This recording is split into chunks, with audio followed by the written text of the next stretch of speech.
Tatlong anak, isang ina, at Gemma lang ang puhunan? Kawawa naman. Pinaglihis sa kaiyan. Sarcastic kung sabi ng pasaherong babae habang tinitingnan si Luna sa gilid ng bus station. Bitbit ang tatlong batang tila clone ng isang kilalang CEO. Napayuko na lang siya, hawak ang panindang yema na halos di na maubos. Wala kang kwentang asawa. Bulong niya sa hangin. Pero bakit sa mga mata nila? Ikaw ang laging hinahanap. Isang itim na helicopter ang dumaan sa ulap. Tumunog ang cellphone ng lalaki sa loob ng limo. Sir, nakita na po namin si Ma'am Luna. Bit-bit ang triplets. Kung bago ka pa lang sa channel neto, ibang kwento ni Ate Jane, istorya mo, ikwento ko. Huwag kalimutang pindutin ang notification bell at subscribe po.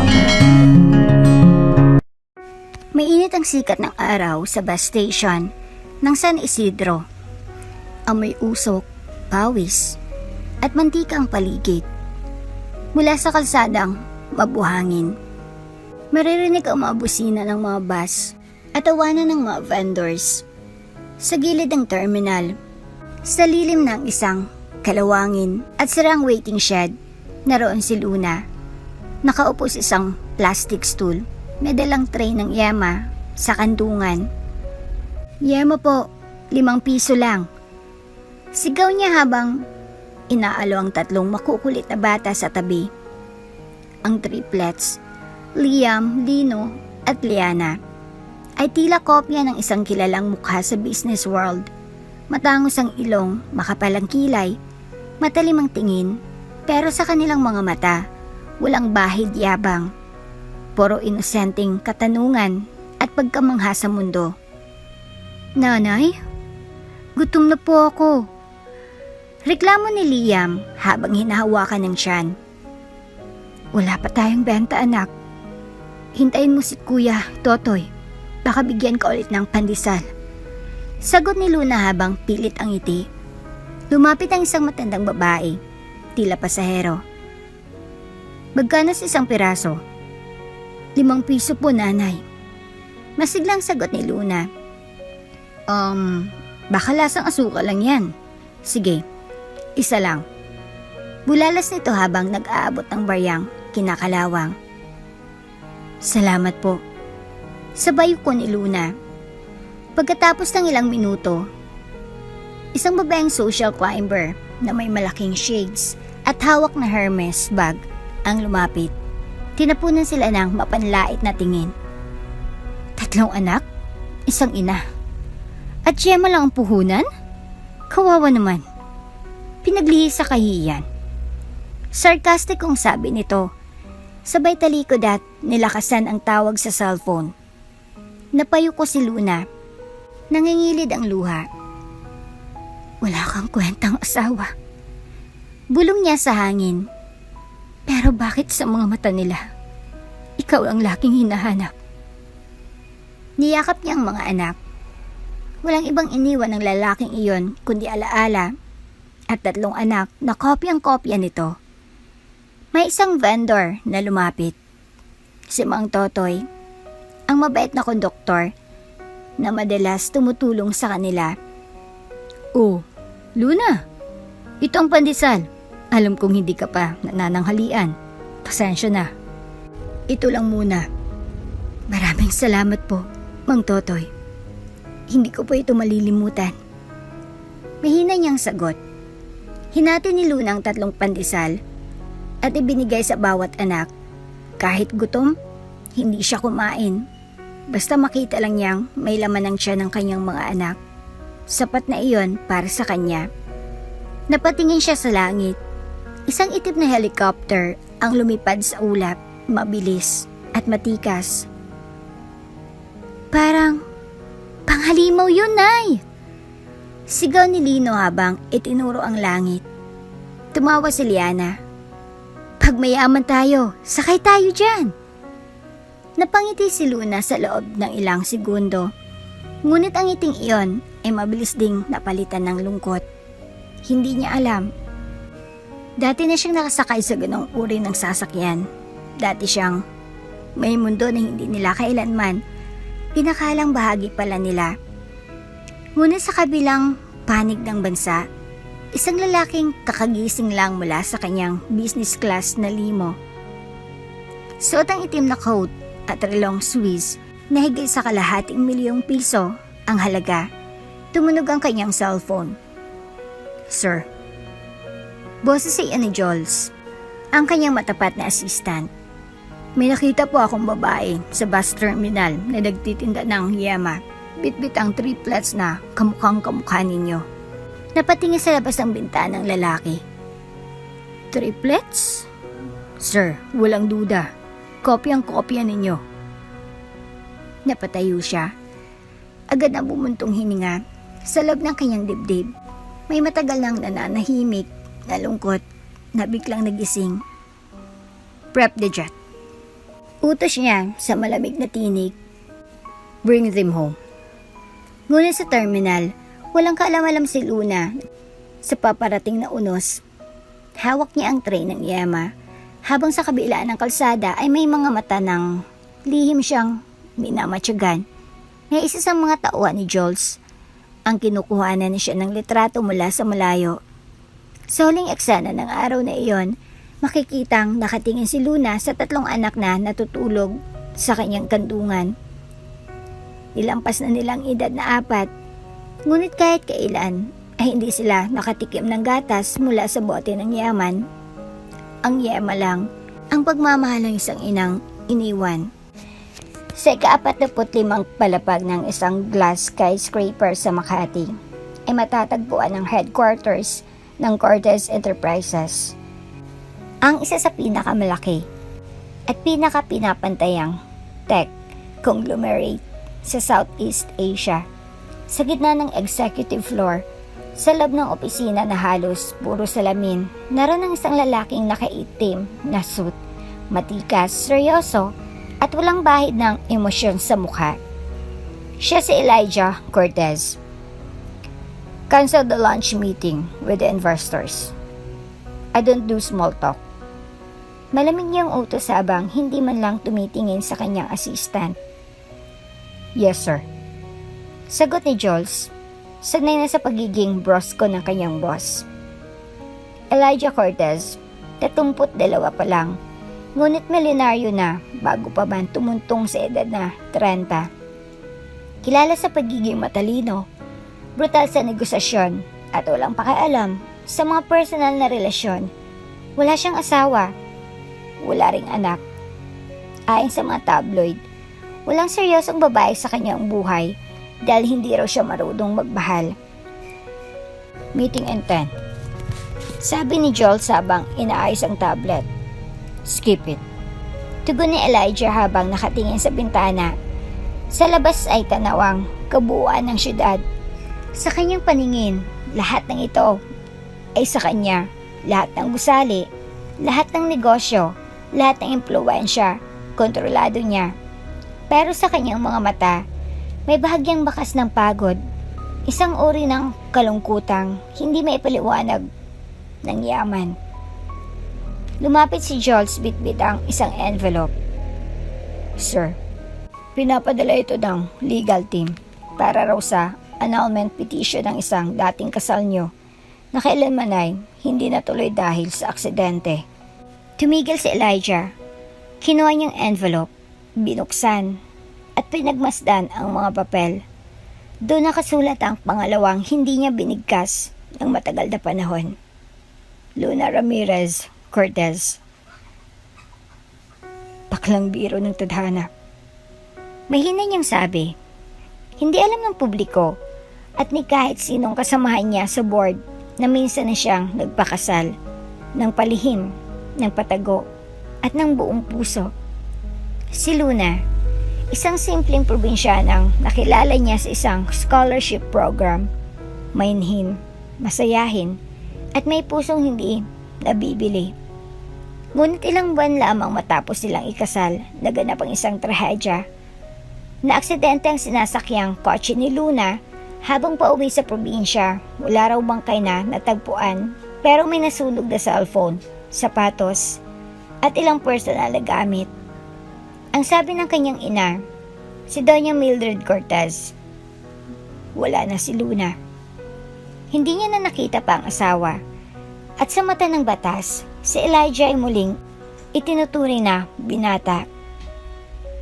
Inilibing niya ang lahat sa trabaho. Simula noon, tumigas ang kanyang puso. Wala siyang ibang ginawa kundi palawakin ang kanyang imperyo, pataasin ang market value, at tanggapin ang sinumang humahadlang sa kanya. Pero kahit anong taas ng narating niya, may lamat pa rin sa kanyang puso. Jules. Tawag niya habang tinitignan ang isang lumang litrato sa loob ng drawer.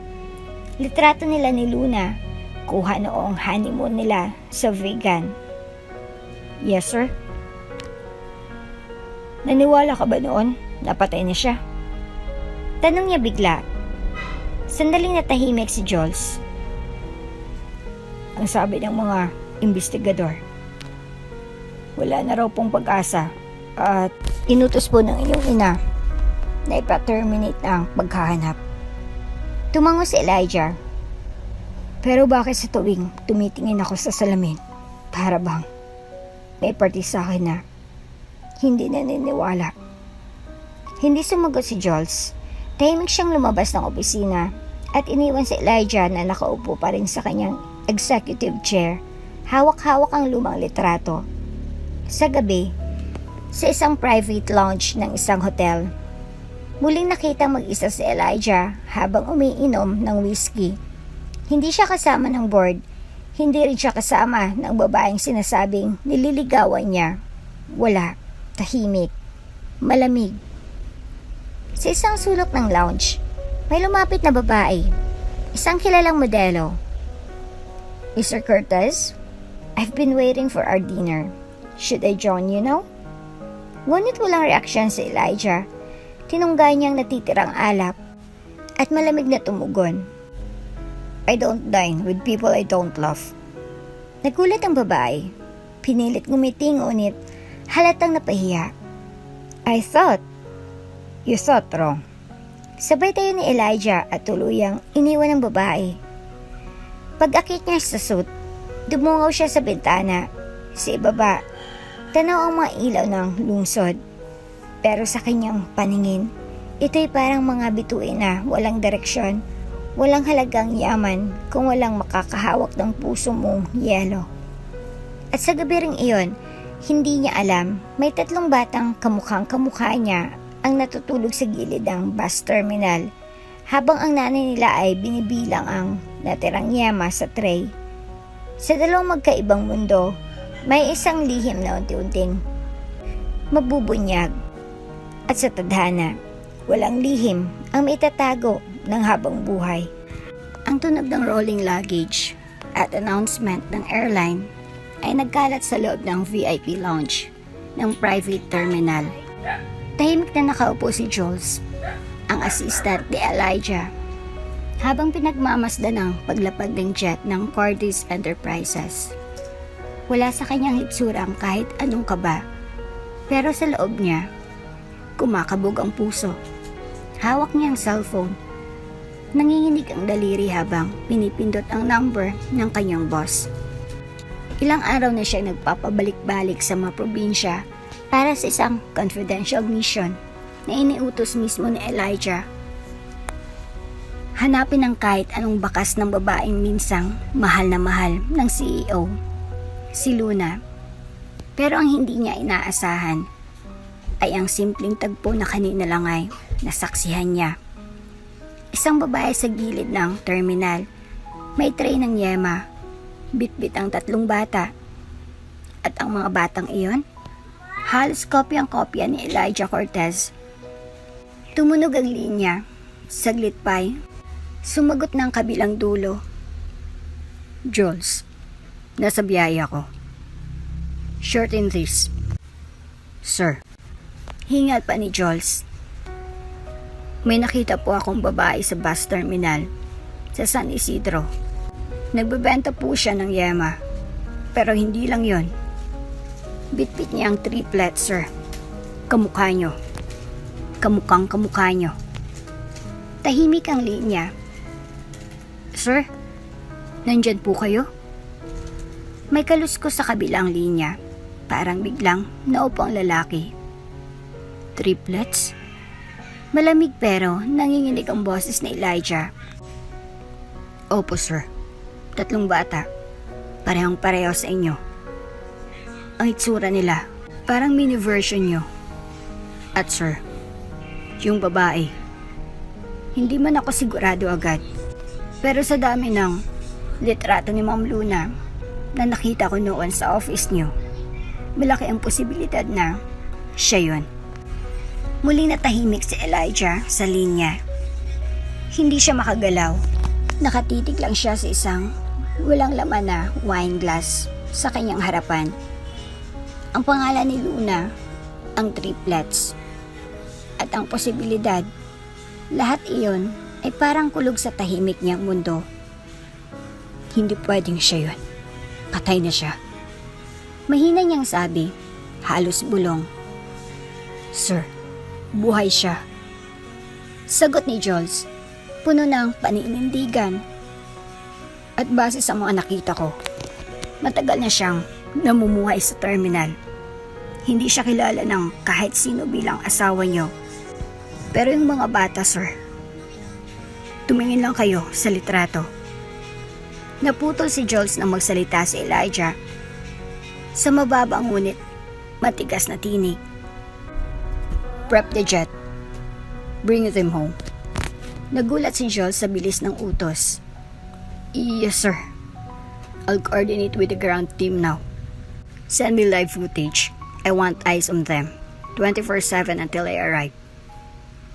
Copy, sir. Mabilis na tumayo si Elijah mula sa kanyang upuan. Sa limusina, papunta pa lang sana sa isang board meeting. Tinapon niya ang tablet. Kinansela ang schedule at agad tumawag sa security team. Ang utos ay malinaw. Ihanda ang jet, maghanda ng pilot, clearance sa runway, at backup team.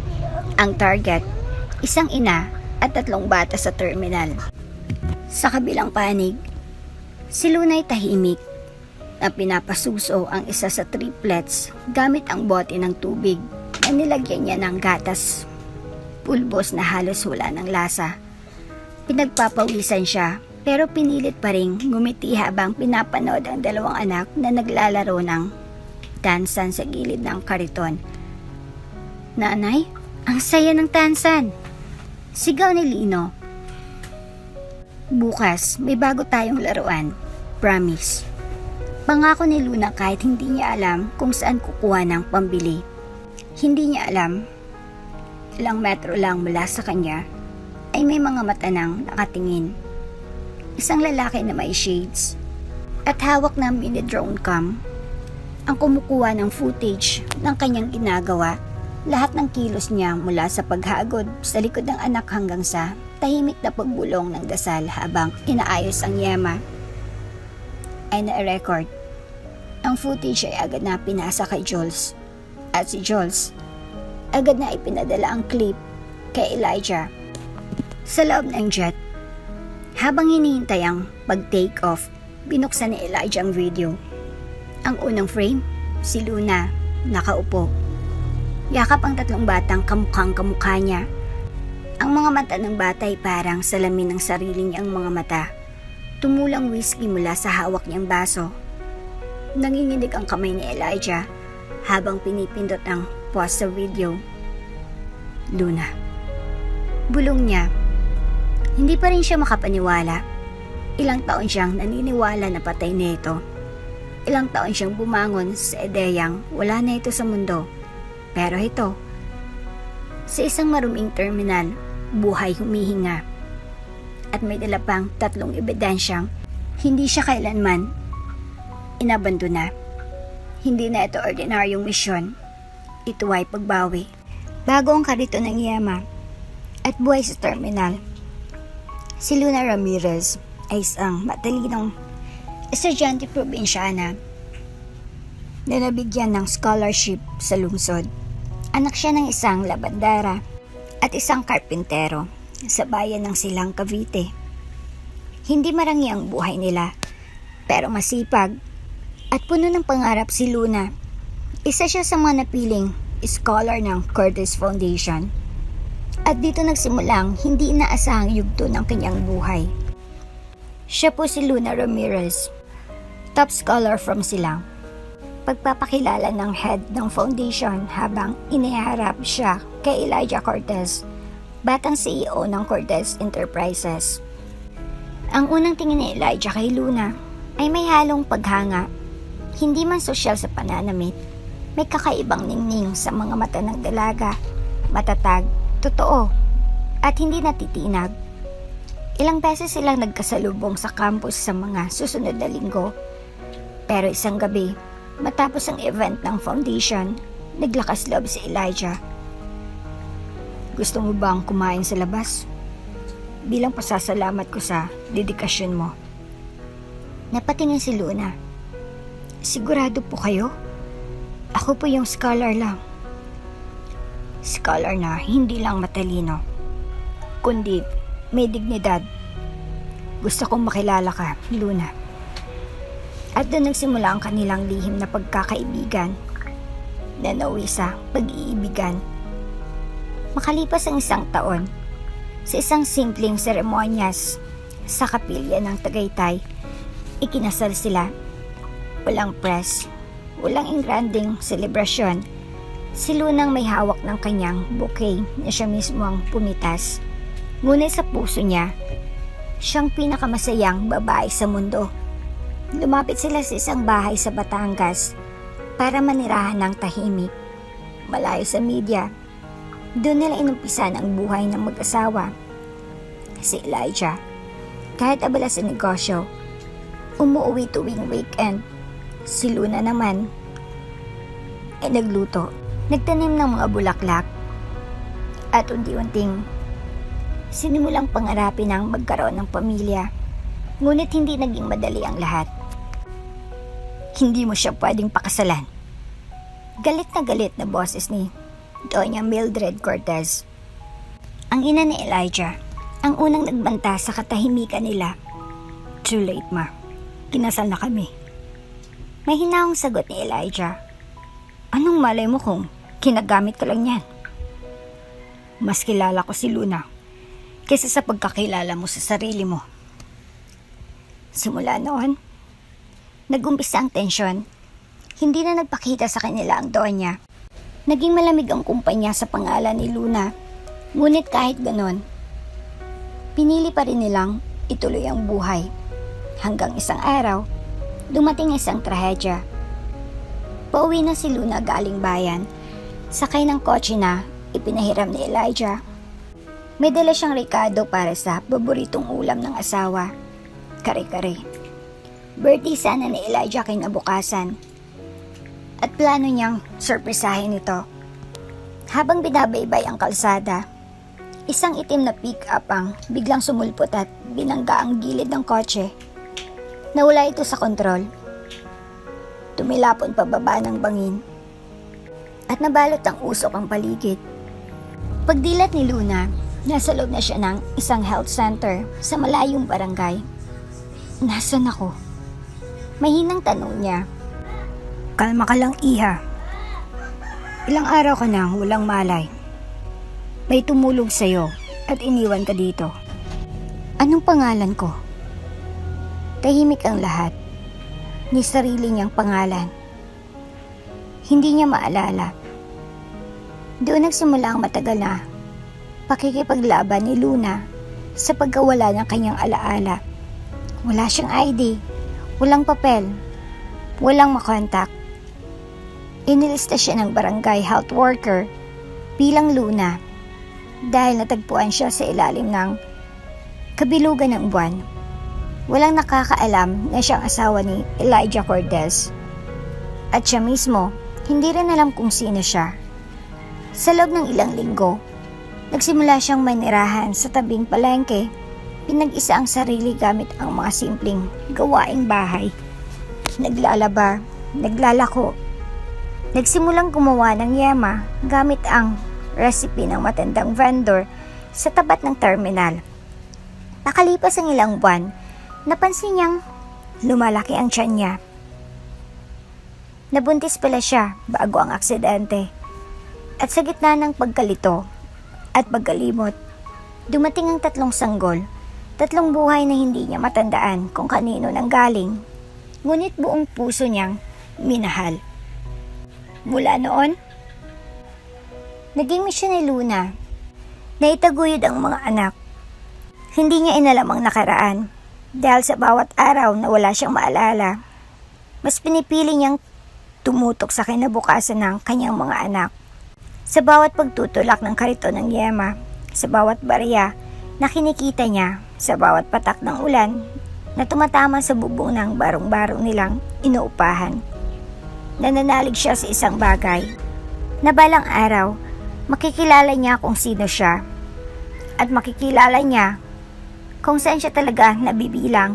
Ngunit para kay Elijah Cortez at sa buong mundo, si Luna ay patay na. At para kay Luna, wala siyang ideya na siya ay minsan ng minahal ng pinakamakapangyarihang lalaki sa bansa. Tahimik ang gabi sa loob ng malawak na mansyon ng mga Cortez. Sa kabila ng lamig ng hangin mula sa hardin, may apoy na bumabalot sa dibdib ni Doña Mildred Cortez habang tinitingnan niya ang sarili sa salamin.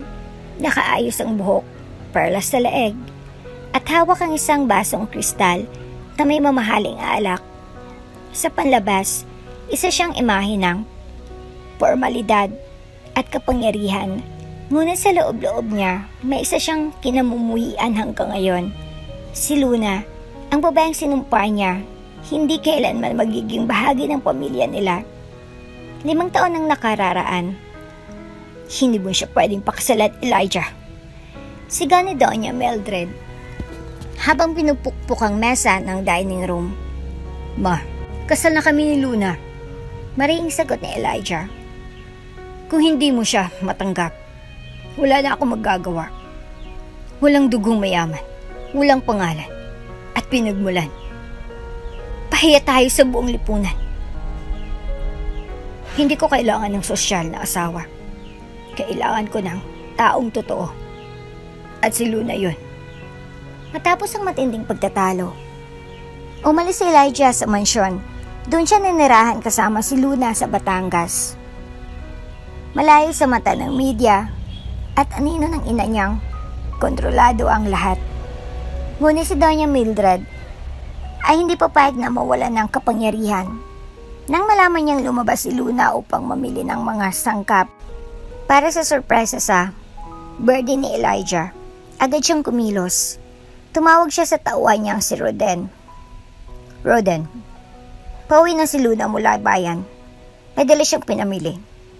Ulat nito, siguraduhin mong hindi na siya makakabalik sa bahay.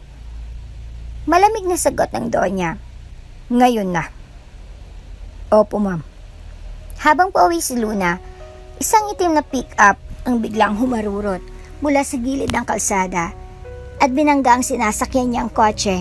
Nawalan ito ng kontrol at tuluyang nahulog sa bangin. Pagdating ng mga rescuer, hindi na makilala ang nasunog na sasakyan. Wala ring tagpo ang katawan. Ang tanging natira ay isang bracelet na may nakaukit na Luna, basag na cellphone at punit-punit na damit. Dineklara ng pulisya at media, patay na si Luna. Sigurado ka ba? Tanong ni Doña Mildred habang iniikot ang baso ng alak. Opo, ma'am. Walang nakita ang bangkay, pero lahat ng ebidensya ay tumutugma. Tinanggap ng mga otoridad na patay na si Ma'am Luna. Ulat ni Roden. Ngumiti si Donya. Burahin ang kasal. Ipaayos ang mga record. Siguraduhin kahit saan man siya hanapin, wala siyang bakas. Paano po si Sir Elijah? Hindi niya kailangan malaman ng totoo. Ang mahalaga, tapos ng istorya ng babaeng yon. Ngunit ang hindi niya alam, hindi pa tapos ang kwento ni Luna. Sugatan at walang malay. Natagpuan si Luna ng ilang magsasaka sa paanan ng bundok at isinugod sa isang maliit na health center. Matagal bago siya nakarecover. At nang makaahon, saka lamang niya na-discovering siya'y buntis. Wala siyang hawak na ID, wala siyang kilala, at walang ideya kung sino talaga siya, tuluyan siyang itinapon ng mundo sa limot pero may 3 buhay na kailangang isalba. Nanganak si Luna ng triplets at doon nagsimula ang bagong yugto ng kanyang buhay bilang yema vendor sa terminal. Makalipas ang halos 1 taon, may nakaabot na ulat kay Roden. Ma'am, may isang babaeng naglalako ng yema sa terminal sa San Isidro. Kamukha po ni Luna. May bitbit siyang 3 bata. Napaangat ang kilay ni Doña Mildred. Sigurado ka ba? Malabo pong siya yun. Walang ID, wala ring pangalan. Tahimik lang, parang walang maalala. Kung wala siyang maalala, hayaan mo siya. Hanggat hindi siya bumabalik sa Cortez, hindi siya banta. Ngunit sa puso ng Doña, may kumislot na takot. Hindi niya inasahan na mabubuhay si Luna at higit sa lahat na may bitbit itong mga anak. Ngayon, ilang taon mula noong aksidente, muling natigil ang mundo ni Doña Mildred sa isang tawag. Ma'am, sabi ng tauhan, nahanap na po ni Sir Elijah si Ma'am Luna sa terminal kasama ng triplets. Natigilan siya, nanlamig ang kanyang batok. Unti-unting nabitawan ng hawak na tasa at umama ito sa marble na sahig. Imposible. Mahinang bulong niya, ngunit alam niyang totoo. Ang babaeng pinaniniwalaan niyang patay na. Ang babaeng pinilit niyang burahin sa mundo ni Elijah. Buhay na buhay. At ngayon, ay may 3 batang ebidensya ng kasalanang hindi niya na may ikakaila. Mainit ang araw sa San Isidro Terminal. Sa gitna ng mga bus, pasahero, at vendors, may isang babaeng tahimik na nagtutulak ng kariton. Nakasuot siya ng simpleng blouse at lumang maong. May sombrero sa ulo at may 3 maliliit na batang naglalakad sa tabi niya. Yema po! 5 piso lang! Bili na po kayo! Sigaw ni Liam habang hawak ang isang tray. Bili na po! Masarap to! Gawa ni nanay! Dagdag ni Lino habang karga naman ni Liana ang isang pirasong yema sa supot. Ang kanilang nanay, si Luna, ay walang ibang baon kundi lakas ng loob at paulit-ulit na dasal. Wala siyang naalala tungkol sa kanyang nakaraan. Walang alaala kung sino siya noon, kung saan siya galing o kung sino ang ama ng kanyang mga anak. Ang alam lang niya, nang magkamalay siya sa isang health center ilang taon nang nakalipas, bitbit niya na sinapupunan ng mga triplets. At simula noon, pinili niya nang lumaban araw-araw, kahit walang pangalan, kahit walang kinabukasan.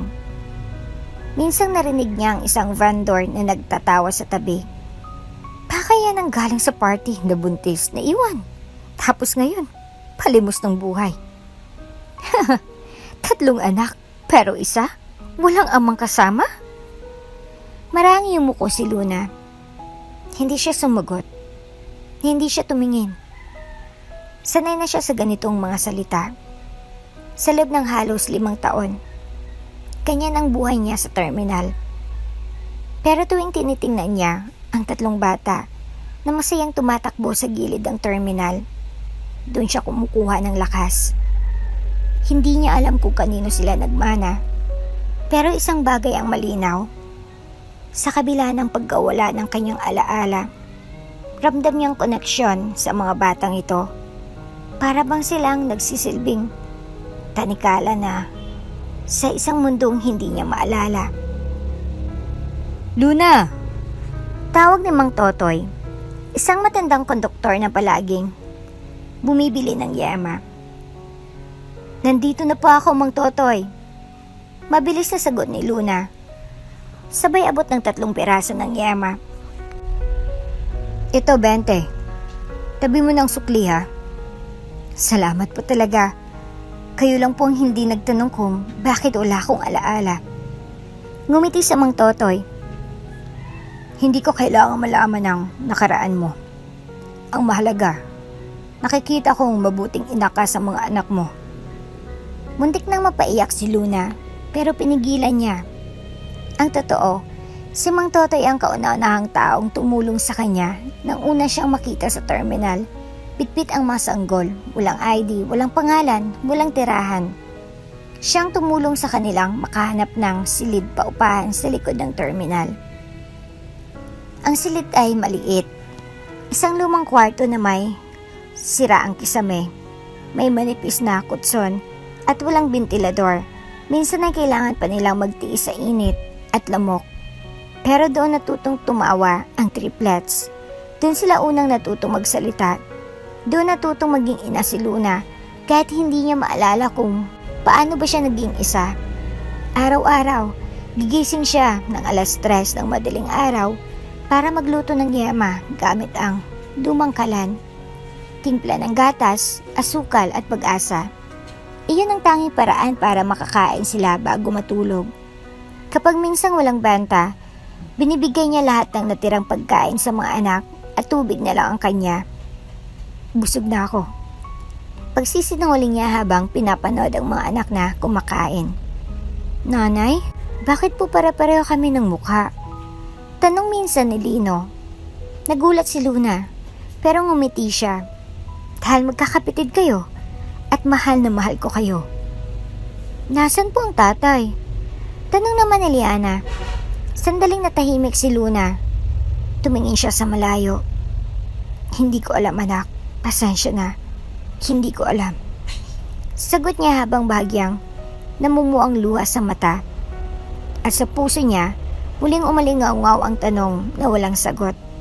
Sino ba talaga ako? Minsan napapaisip si Luna kapag tinitingnan niya ang mukha ng kanyang mga anak. Lalo na tuwing natutulog sila. Parang may pamilyar. Hindi niya alam kung saan niya nakita ang ganoong mata, ganoong ngiti. Pero sa tuwing sinusubukang alalahanin, ang isipan niya ay biglang nagiging blanko para bang may harang. May panaginip siyang paulit-ulit. Isang lalaking nakangiti sa kanya pero hindi niya makita ang mukha. Ang boses nito ay malalim, mainit, parang mahalaga. Pero pagising niya, wala na. Nawawala na ang lahat. Sa terminal, patuloy ang kanyang pakikibaka. May araw na hindi siya nakabenta ni isang peraso. May araw na umuulan at nabasa ang paninda. May araw na nilagnat si Liana at wala siyang pambili ng gamot. Pero kahit anong mangyari, hindi siya tumigil sa isip niya. Kahit hindi niya maalala kung sino siya, isa lang ang sigurado. Nanay siya at walang nanay na sumusuko. Sa di kalayuan, habang patuloy ang kanyang pakipaglaban sa araw-araw, hindi niya alam na may paparating na pagbabago. Isang itim na van ang papunta sa terminal at sa loob nito isang lalaking ilang taon nang nagluluksa sa babaeng akala niya ay patay na. Si Elijah Cortez. Ang araw ay tila nakatunganga sa langit. Dumuduro sa init ang bawat sulok ng San Isidro Terminal. Tulad ng nakasanayan, abala si Luna sa pagtulak ng kariton habang pinipigilan ang 3 makukulit na triplets na huwag tumakbo kung saan-saan. Yema po! Bili na po! Sigaw ni Liam habang nakaakbay kay Lino na may hawak na plastic. Nagtatakbo ang mga bata, masaya sa kabila ng init, habang si Lunay, panay ang pagpapaalala. Huwag lalayo, baka kayo mawala. Hindi niya alam na sa impapawid, isang jet na maitim na pintura ang papalapag sa maliit na probinsya. Isang jet na hindi karaniwang makikita sa lugar na iyon. Sa loob ng luxury van na naghihintay malapit sa terminal, bumaba si Elijah Cortez. Nakaitim na long sleeve, naka-shades, at seryosang mukha. Sa loob-loob niya, bumibilis ang tibok ng puso. Sir, ito po ang lugar. Sa gilid daw siya ng waiting shed, kadalasang naglalako. Sabi ni Joel sabang hawak ang tablet na may picture ni Luna. Matagal nang kuha pero hindi nagbago ang hitsura. Tahimik si Elijah. Hindi niya alam kung paano siya haharap. Hindi niya rin alam kung makikilala pa siya ng babaeng mahal niya noon. Let me go alone. Utos niya. Stay here. Pagkababa ni Elijah, dahan-dahan siyang naglakad. Ang paligid ay amoy asfalto, usok ng bus at pawis ng mga tao. Tila bumagal ang oras. Sa dulo ng terminal, nakita niyang isang babaeng may dalang yema. Pinapalibutan ng 3 bata. Napahinto siya. Hindi siya makahinga. Si Luna. At ang mga bata, hindi may tatanggi, kamukhang kamukha niya. Lumapit siya ng bahagya. Luna. Mahina niyang tawag. Hindi lumingon ng babae, habala ito sa pag-aayos ng mga paninda. Lumapit pa siya hanggang halos ilang hakbang na lang ang layo nila. Luna. Mas malakas ngayon ang boses niya. Napalingon si Luna. Nagtamang kanilang mga mata. Saglit na katahimikan, si Luna ay tila nagtataka. Tinignan niya ang lalaki mula ulo hanggang paa. Parang may gustong maalala pero wala. Ngumiti si Elijah. Pilit pinapawi ang kabang bumabalot sa dibdib niya. Luna, ako to. Si Elijah. Pero nagkunot lang ang noo ng babae. Pasensya na po, sir. Bibili po ba kayo ng yema? Parang binagsakan ng langit si Elijah. Tinignan niya ang mga mata. Ngiti ang mga ito. Parang walang alam sa nangyayari. Luna, hindi mo ba ako naaalala? Ako ang asawa mo. Ngunit umiling si Luna. Wala pa akong asawa. Namutla si Elijah. Napalunok siya. Pinilit maging kalmado. Ang mga batang yan. Sila. Sina Liam, Lino, at Liana. Hindi ba? Mga anak natin. Mas lalong natahimik si Luna. Hindi niya alam kung paano sasagutin ang lalaking tila mas kilala siya kaysa sa sarili niya. Pasensya na po, pero wala po akong maalala. Hindi ko po kayo kilala. Sagot niya habang pinoprotektahan ang mga bata sa likod niya. Muli siyang yumuko. Pilit na iniwas ang tingin. Anong ibig mong sabihin? Karagdal ang boses ni Elijah. Hindi mo ako kilala? Hindi mo ako maalala? Umiling si Luna. Halatang naiilang. Wala pa akong maalala bago ko sila isinilang. At simula noon, dito na kami nakatira. Napahawak si Elijah sa dibdib. Para siyang nabutas. Ang babaeng minahal niya, inakala niyang patay na. Buhay pala. Pero ngayon, nakatuyo ito sa harapan niya, kasama ang kanilang mga anak, pero hindi siya kilala. Luna. Bulong niya, bakas ang sakit sa tinig. Ilang taon kitang hinanap. Akala ko nawala ka na sa akin. At ngayon nandito ka. Pero parang di mo ako kilala. Lumapit ang isa sa triplets. Si Liam. Tito? Bakit ka umiiyak? Inosenteng tanong nito. Napangiti si Elijah. Pilit. Lumuhod siya at tumitig sa bata. Hindi ako tito. Ako ang tatay mo. Ha? Sabay-sabay na tanong ng mga bata. Tatay? Tanong ni Liana. Napakagat labi. Saan ka ba nanggaling? Galing ako sa malayo. Pero hinanap ko kayo. Kasi mahal na mahal ko ang nanay nyo. At mahal ko kayo. Sagot ni Elijah. May panginig sa boses. Biglang yumakap si Liam sa kanya. Tatay! Ang tagal mo! Sumunod si Lino at Liana. Walang alinlangan. Si Luna, na natiling nakatayo, hindi alam kung anong mararamdaman. Parang may humihila sa puso niya. May parte ng sarili niyang gustong maniwala, pero may bahagi ring takot. Hindi kita maalala. Ulit ni Luna. Mahina ang boses. Pero bakit parang kilala ka ng puso ko? Lumingon siya kay Elijah. At doon niya unang nakita ang mga matang matagal nang nagpaparamdam sa kanyang panaginip.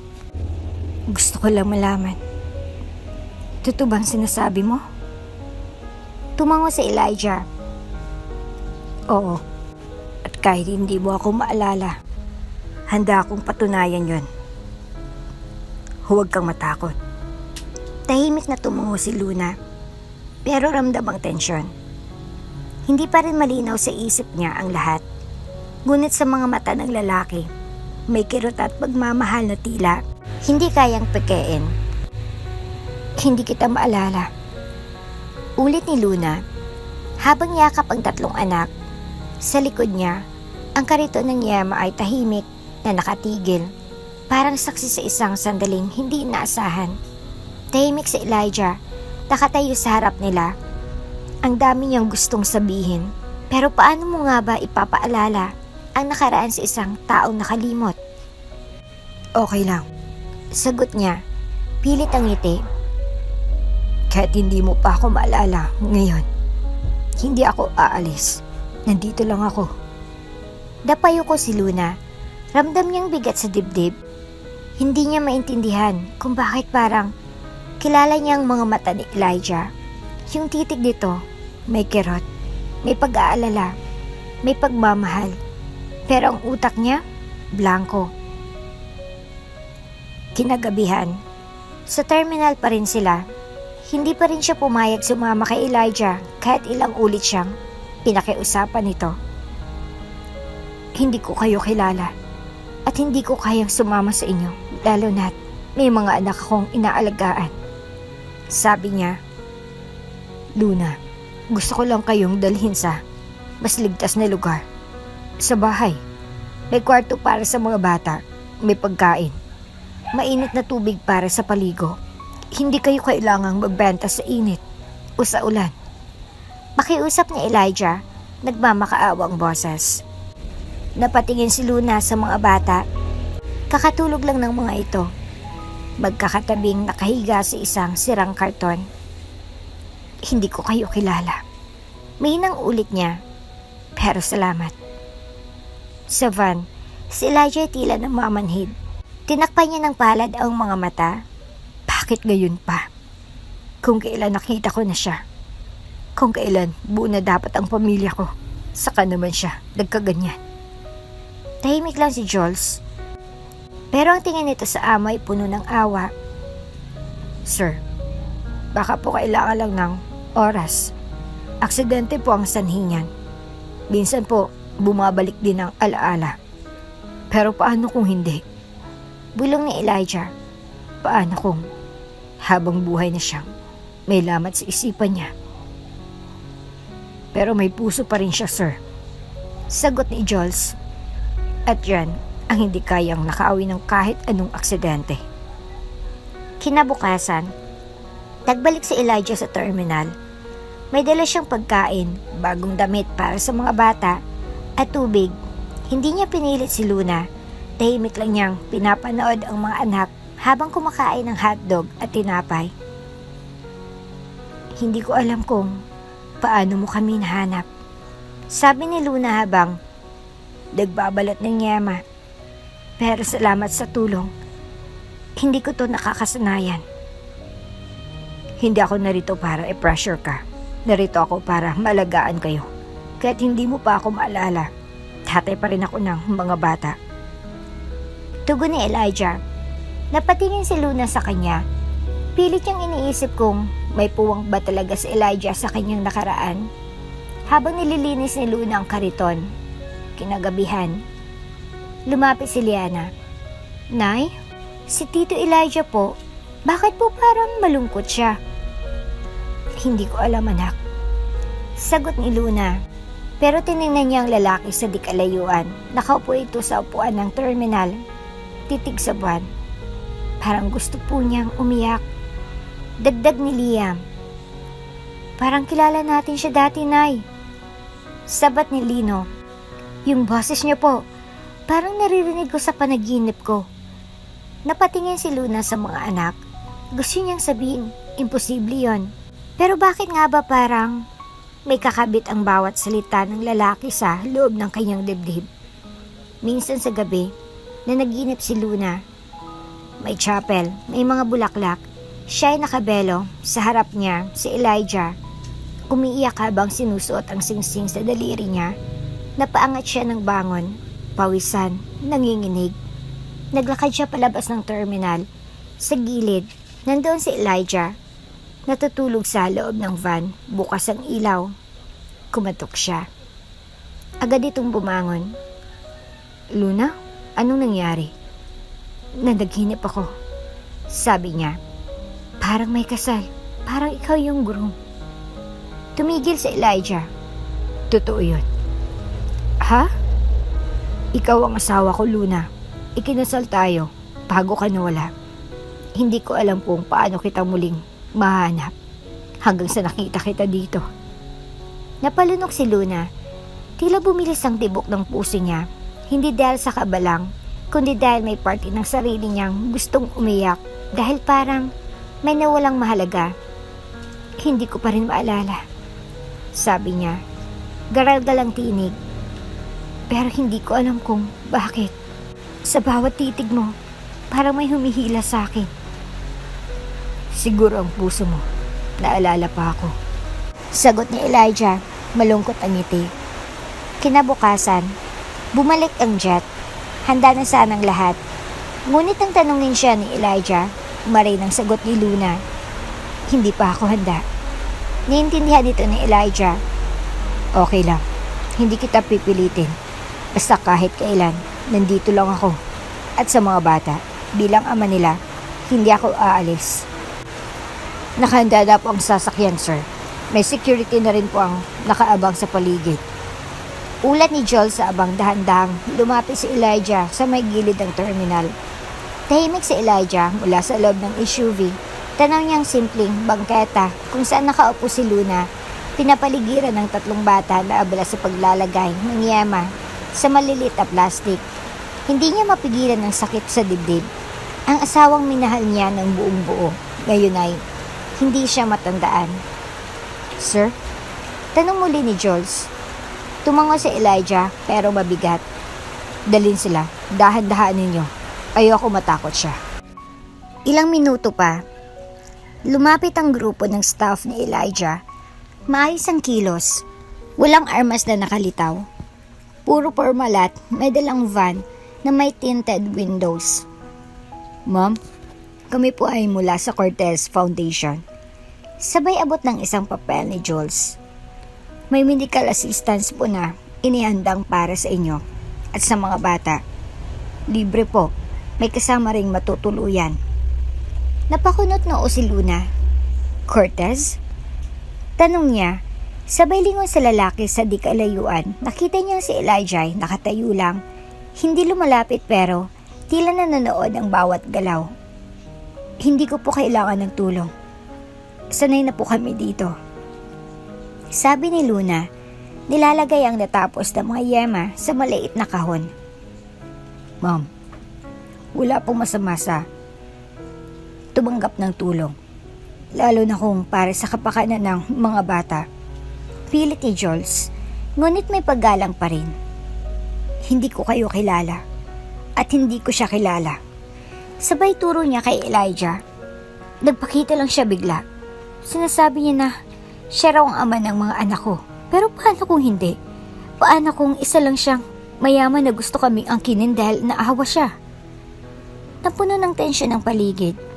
Tumigil sa paglalaro ang mga triplets. Lumapit sa ina. Nakita ni Elijah kung paano niyakap ni Luna ang mga anak. Parang isang inang handang ipaglaban sila kahit sa gitna ng gyera. Luna.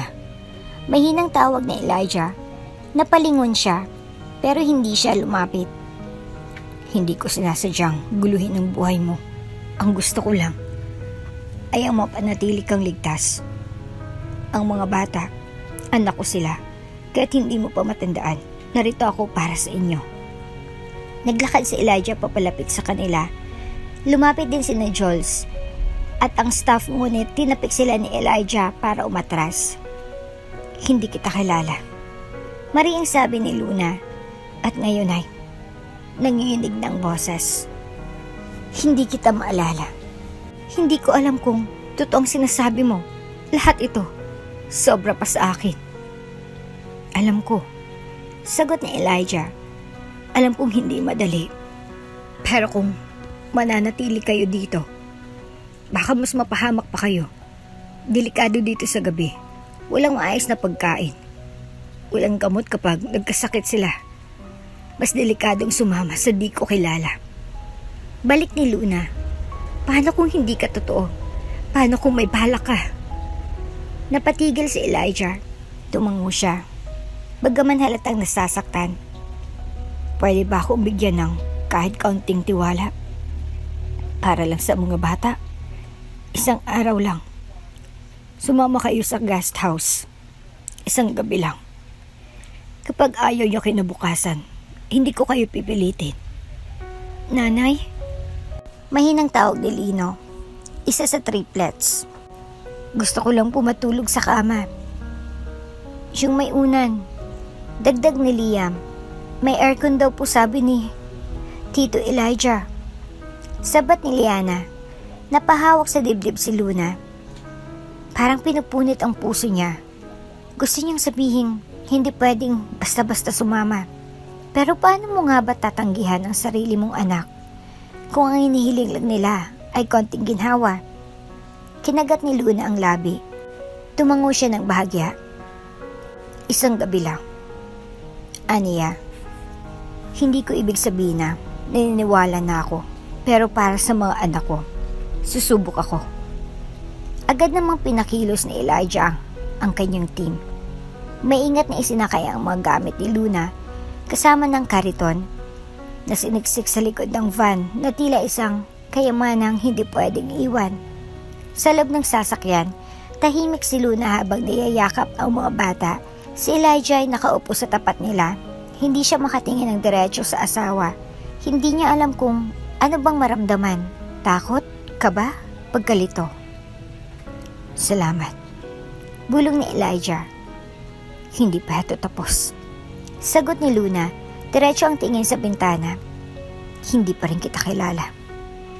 Ngunit sa likod ng kanyang isip, may bahagyang pag-asa na baka sa bawat araw na lumilipas, mabawi rin niyang bahagi ng sarili niyang nawala. Tahimik ang buong guest house habang kumakain ng hapunan, sina Luna at ang triplets. Maaliwalas ang lugar, malinis, malamig ang hangin mula sa bukas na bintana at ramdam ang ginhawa. Ngunit sa kabila ng lahat, may bigat pa rin. Sa dibdib ni Luna, masarap po yung chicken, Nay. Bungis-ngis ni Liam habang sinasawsaw ang manok sa gravy. Gusto ko dito. Sabay ni Lino, may kama, may paliguan, may toothbrush pa kami. Tahimik lang si Luna. Pinagmamasdan niya ang mga anak. Pilit pinapakalma ang pusong hindi pa rin sigurado kung nasa ligtas siyang lugar. Maya-maya, kumatok si Joel sa pinto at maingat na sumilip. Ma'am Luna, si Sir Elijah po. Gusto sanang makausap kayo sandali. Kung okay lang po. Tumango si Luna, ngunit may pag-aalangan.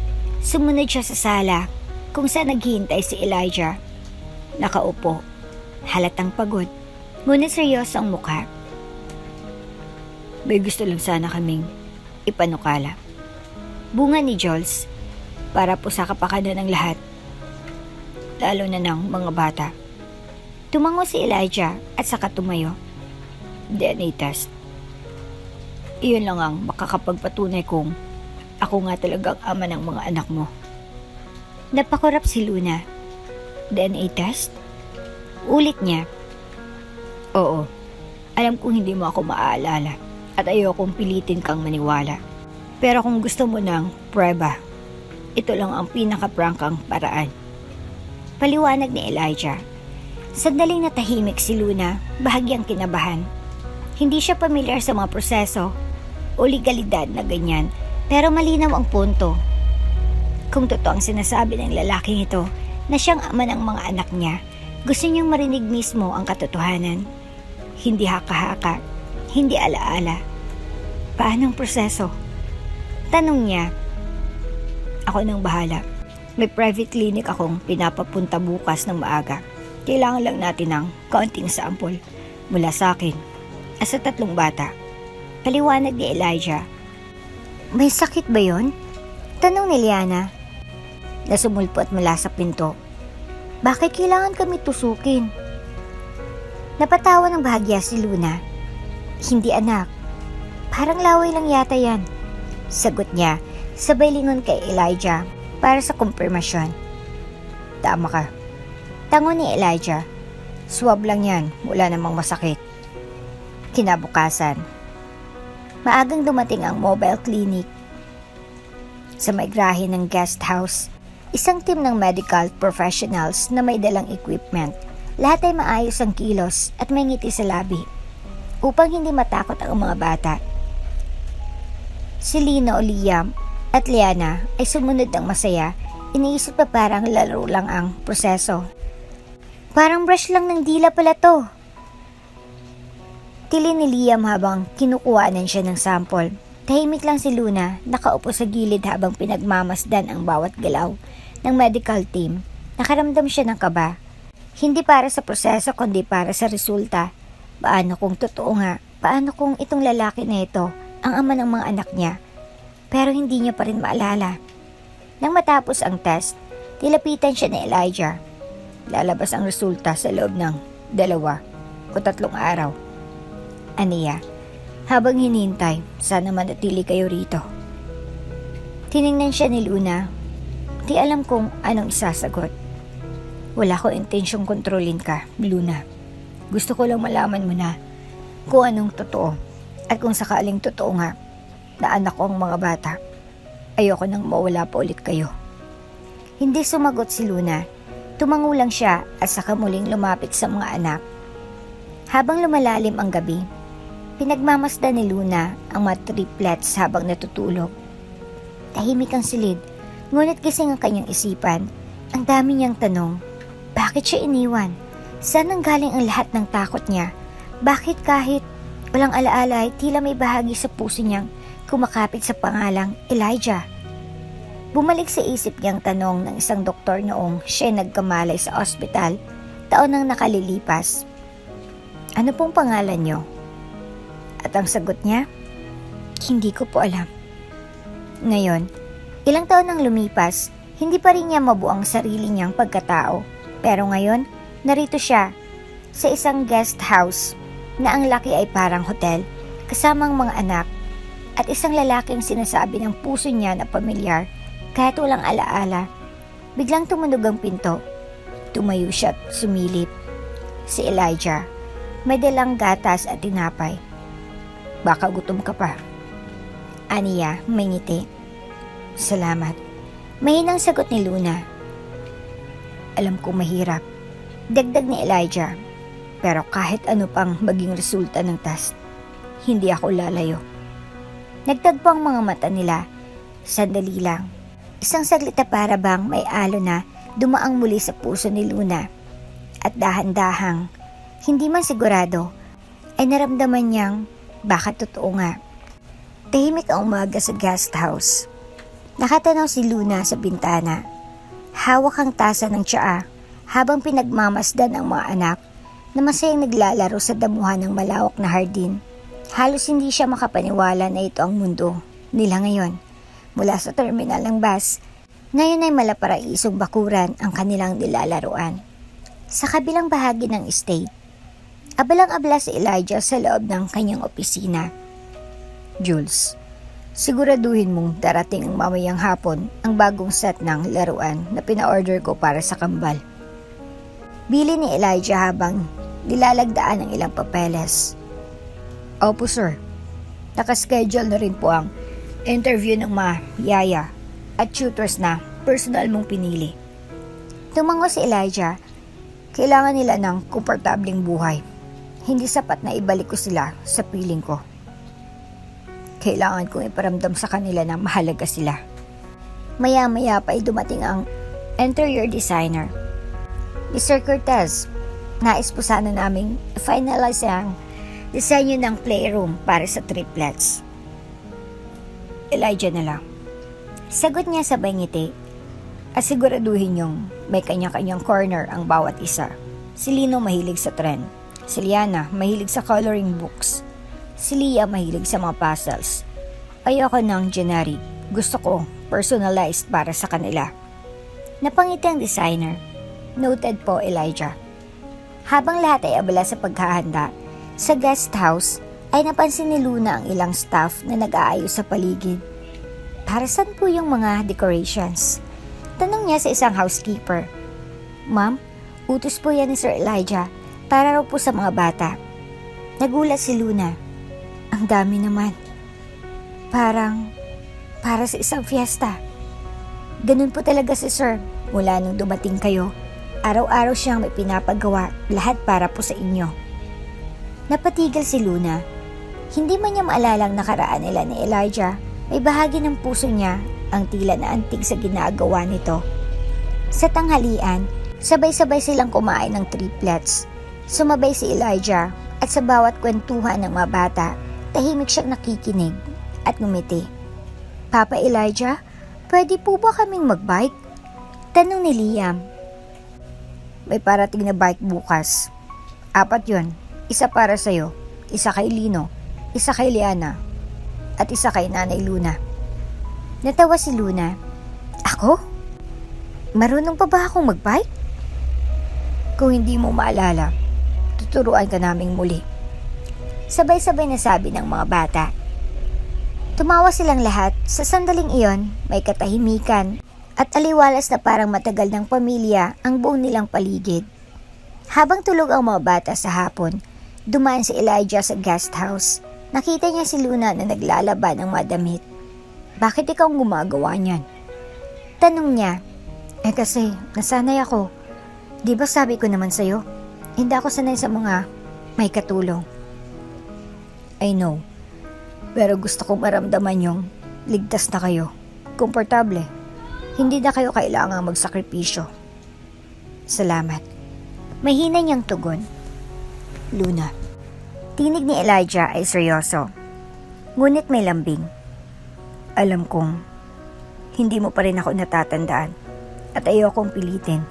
Pero gusto kong malaman mo na simula nang mawala ka, araw-araw kitang hinanap. At ayokong nandito na kayo. Ayokong mawala kayong muli. Tahimik si Luna. Hindi niya alam kung anong isasagot. Gusto niyang maniwala, gusto niyang umasa. Pero hindi niya alam kung anong damdamin ng totoo o dala lang ng pakikisama. Kinagabihan, tinawagan ni Elijah ang kanyang abogado. Gusto kong ayusin ang legal custody ng mga bata. Kung kailangan kong itaas ang security sa paligid nila, gawin mo.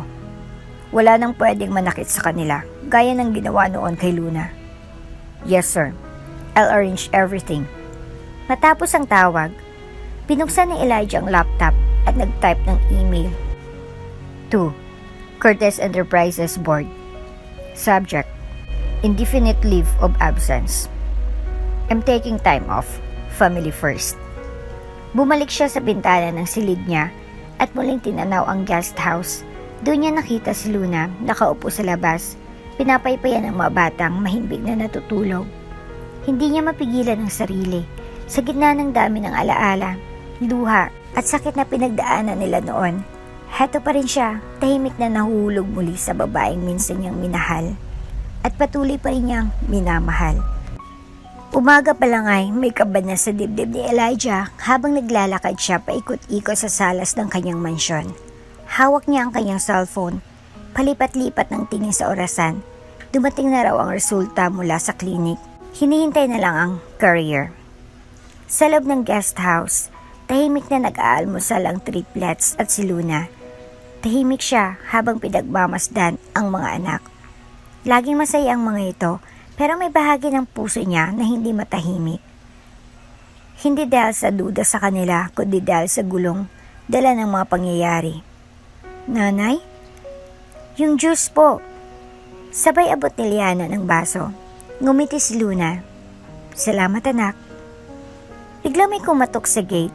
Isang staff ni Elijah ang sumalubong sa delivery. May hawak itong brown envelope na may malaking nakasulat. Confidential, DNA results. Mabilis itong inabot kay Elijah. Nanginginig ang kanyang kamay habang dahan-dahang binubuksan ang sobre. Habang unti-unting lumilitaw ang dokumento sa loob, kumabog ng husdo ang puso niya. Para bang isang hatol ito, Isang katotohanang maaring magpanatag o tuluyang magwasak ng natitirang pag-asa. DNA test result. Probability of paternity. 99.99999999%. Conclusion. Elijah M. Cortez is the biological father of the 3 children. Anak ko nga sila. Mahina niyang sambit, halos hindi marinig. Nanlalambot siyang napaupo sa sofa, napayuko, hawak ang papel habang napapaluha. Anak ko nga kayo. Bulong niyang muli, paulit-ulit. Hindi niya na napigilan ng sarili. Tumayo siya agad at tinungo ang guest house. Walang pasubaling binuksan ng pinto kung saan sinalubong siya ng 3 bata. Papa Elijah! Sigaw ni Liam habang tumakbo sa kanya. May dala po ba kayong ice cream? Tanong ni Lino, tumatalon-talon. Hindi na nakasagot si Elijah, agad niyang niyakap ang 3 bata, mahigpit, buong pusong yakap ng isang amang matagal nang pinapangarap makita ang kanyang mga anak. Anak ko kayo. Bulog niya habang luha ang bumalot sa kanyang mga mata. Sa likuran nila, nakatayo si Luna, hawak ang tasa ng kape, nakatitig sa eksena. Hindi siya makagalaw. Hindi rin niya maipaliwanag ang nararamdaman. Parang may umuukit sa dibdib niya habang pinagmamasdan ang dagpong iyon. Siya nga ba talaga? Tanong ng isip niya. Ama nga ba talaga sila ng mga anak ko? Hindi niya masabi kung tuwa ba ang nararamdaman niya o kaba. Hindi niya matukoy kung anong tama, maniwala sa resulta ng papel o magtiwala sa katob ng puso. Napatingin si Elijah sa kanya. Luna, malumanay niyang sabi, narito ang resulta, anak ko sila. Dahan-dahan niyang iniabot ang papel, kinuha yun ni Luna, at habang binabasa niya ang dokumento, tila lumabo ang paligid, hindi dahil sa luha, kundi dahil sa bigat ng katotohanan. Hindi siya makapaniwala. Oo, sa loob ng taon na lumipas. Wala ni minsang nagtanong ang puso niya kung kanino nanggaling ang mga bata. Para sa kanya, sila'y bahagi ng kanyang pagkatao. Ngunit ngayon, napatunayan ng agham. May ama sila at ang ama nila ay isang estrangherong bigla na lamang sumulpot at sinabing asawa niya raw ito dati. Salamat sa pagsabi. Mahinang sambit ni Luna habang ibinabalik ang papel. Pero, kahit may papel, kahit may prueba, hindi ko pa rin maalala. Nalungkot ang mukha ni Elijah. Naiintindihan ko. Sagot niya. Hindi ko hinihingi na maniwala ka agad. Pero, sana bigyan mo kami ng pagkakataon. Ako, ang mga anak natin. Hindi ko alam kung kaya ko pa. Sagot ni Luna. Sa dami ng tanong sa puso ko, sa dami ng hindi ko mahanap na sagot. Tumahimik siya, pinagmasdan ng mga anak, masaya, masigla, walang kamalay-malay sa gulong nagaganap sa paligid nila. Pero isa lang ang sigurado ako. Dagdag ni Luna, mahal ko ang mga anak ko, kaya't wala akong maalala. Sila ang dahilan kung bakit ako nabuhay. Tumango si Elijah, at sila rin ang dahilan kung bakit hindi ako sumuko sa paghanap sa iyo. Tahimik silang nagkatitigan, walang nagsalita ng matagal, ngunit sa mga mata nila, may usapang hindi kailangan ng salita, may sigaw ng damdamin na pilit nilulunod ng nakaraan. Sa gabing iyon, tahimik na natulog ang triplets, yakap-yakap ang kani-kanilang mga laruan. Si Luna, tahimik na nakaupo sa balkonahe, habang si Elijah ay nasa kabilang dulo ng patio. Pareho silang gising, pareho silang tahimik, pareho ring may mga tanong sa puso. Ang pagkakaiba, si Elijah ay sigurado sa nararamdaman niya. Si Luna ay hindi pa rin alam kung sino siya sa mundong iyon. Tahimik ang gabi sa guest house ng Cortez Estate. Ang lamig ng hangin ay tila nagdadala ng panibagong alaala. Sa isang sulok ng sala, nakita ng kambal ang isang lumang music box sa loob ng kahon ng laruan. Makintab ito, may ukit na bulaklak at pangalan sa ilalim. To Luna, Love, Elijah. Anong meron dito? Tanong ni Liam, ang pinakabibo sa triplets. Pampatulog siguro ito. Sabay ikot ng isa sa mga bata sa spring ng music box. Tumunog ang musika, isang pamilyar na himig na di mapailiwanag kung bakit napakakalmado ngunit may kirot sa puso. Si Luna, nanoy nasa itaas, biglang napahinto sa ginagawa. Parang may humaplo sa kanyang isip, isang tunog, isang alaala. Dahan-dahan siyang bumaba ng hagdan. Takot na hindi mawari. Nang marating ang sala, nanlaki ang kanyang mga mata. Nakita niyang music box na inikot pa ng mga bata habang nakangiti. Tumigil siya sa tapat ng music box. Parang may hinihintay, isang tibok ng puso, isang peraso ng nakaraan. Bigla, isang flash sa isipan. Flashback. Isang hardin, maliwanag ang araw. Si Elijah nakaupo sa ilalim ng puno at siya, si Luna, ay nakasandal sa balikat nito. Happy anniversary. Wika ni Elijah habang iniabot ang music box. Simple lang, pero ito ang kanta natin. Napasigaw si Luna. Aray! Napahawak siya sa ulo habang unti-unting bumabalik ang mga alaala. Lumapit ang mga bata, sabay-sabay. Nay! Nanay! Anong nangyayari sa'yo? Ang sakit. Ang sakit ng ulo ko. Umiiyak siya habang nanginginig ang mga kamay. Pilit niyang sinarado ang mga mata pero lalong dumami ang bumalik. Flashback. Isang maliit na chapel. Si Luna at Elijah nakasuot ng kasal. Nakangiti habang nagbabalik taktakan ng panata. Pagkatapos, ang honeymoon, ang pagbili ng music box, ang biglang pagbangga ng kotse. Luna. Dumating si Elijah mula sa labas. Agad siyang lumapit. Anong nangyayari? Tumingin si Luna sa kanya habang patuloy ang musika mula sa box. Namuang luha sa kanyang mga mata. Naalala ko na. Mahinang sambit niya. Parang huminto ang mundo ni Elijah. Ang kasal natin. Ang music box. Ang kotse. Ang aksidente. Tuloy-tuloy ang luha ni Luna. Elijah, ako si Luna Cortez. Asawa mo. Napasandal si Elijah sa upuan. Hindi makapaniwala. Thank God. Ngunit biglang nag-iba ang mukha ni Luna. Naging malamig ang tono. Pero bakit ngayon lang? Napatigil si Elijah. Anong ibig mong sabihin? 3 taon, Elijah. Nanginginig ang boses ni Luna. 3 taon akong nagtitinda ng yama sa terminal. Mag-isa. Walang maalala. 3 taon akong walang asawa. Walang pangalan. Walang boses. At ngayon lang ako hanapin? Luna, hindi mo naiintindihan. Akala naming lahat, patay ka na. Nawalan ka ng alaala. Hindi ka rin nahanap kahit anong gawin namin. 3 taon akong nabuhay sa hiya at hirap. Nangingilid ang luha sa mata ni Luna. Samantalang ikaw, CEO pa rin, kumakain sa mamahaling restaurant, nakakotse, mayaya, may driver. Luna, nanginginig ang boses ni Elijah. Hindi ko ginustong nangyari. Sinubukan ko, pero wala akong balita. Wala kahit anong pahiwatig na buhay ka.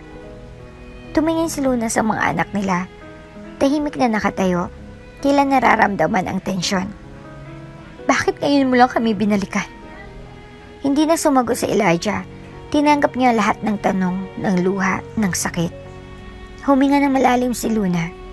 Ang totoo, gusto kong maniwala. Gusto kong maniwala na mahal mo pa rin ako. Pero Elijah, nasaktan ako. Sa sobrang tagal ng panahon. Ang sakit. Hindi na nakasagot si Elijah. Hiyumuko na lamang siya. Tahimik ang buong sala. Tanging ang patuloy na tunog ng musika ang maririnig. Lumingon si Luna sa mga anak. Tulog na tayo, mga anak. Pagod na si nanay. Tahimik na umakyat si Luna. Bitbit ang mga anak. Naiwan si Elijah sa sala. Hawak ang music box.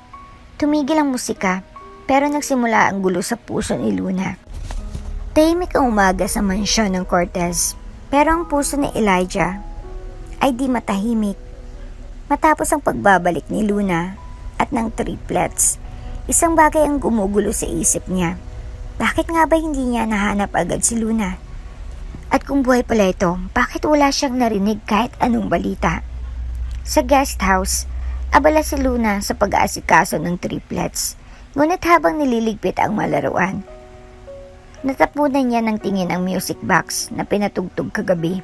Muling bumalik ang alaala, ang kasal, ang honeymoon, ang matamis na halakhakan nila ni Elijah. At ang gabing iyon, bagong aksidente, biglang may kumatok sa gate. Si Jules ang nabukas. Boss, may naghahanap daw po sa inyo. Sabi niya may alam siya tungkol sa aksidente ni Ma'am Luna. Nagkatinginan sina Elijah at Luna. Sa sala ng mansyon, pinapasok ang isang lalaking may edad, mukhang mekaniko. Halatang kabado. Sir, ako po si Mang Berting. Ako po yung mekanikong inutusan para guluhin ang preno ng kotse ni Ma'am Luna. Nagdilim ang mukha ni Elijah. Napatingin kay Luna. Nanlaki ang mata. Anong sabi mo? Tanong ni Luna, nanginginig. Pasensya na po, ma'am. Noon pong araw bago kayong maaksidente, may dumating na lalaki sa talyer. Binayaran po ako 50,000 para lang sadyain ang sira sa preno. Ang sabi niya, ayaw na raw kayong makita ng anak ng amo niya. Nagduda na ako noon pa. Pero nang mapanood ko kayo sa TV, nakasama si Sir Elijah at mga bata, hindi na po ako mapakali. Elijah, may nang sabi ni Luna. May nagplano. Sino nag-utos sa'yo? Tanong ni Elijah. Halos mabulong ang galit. Umiling si Mang Berting. Di ko po alam ang pangalan. Pero may binigay siyang card, nakasulat po. Cortez Foundation, Executive Assistant. At may picture akong natago. Akin pong pinicturan yung driver na nagdala ng utos. Inabot ni Mang Berting ang lumang cellphone nang ipakita ang larawan. Nanlaki ang mga mata ni Elijah pati si Jules. Natigilan. Yan ang personal driver ni Doña Mildred. Bulong ni Jules. Pagkatapos ng ilang oras, nagharap-harap sila sa sala. Nandun si Doña Mildred, maayos ang bihis, nakangiti. Anak, ano naman tong chismis na pinapatawag mo ako? Hindi sumagot agad si Elijah. Iniharap niya si Mang Berting. Anong sasabihin mo ngayon, Mama? Malamig niyang tanong. Napakunot na si Doña Mildred. Anong ibig mo?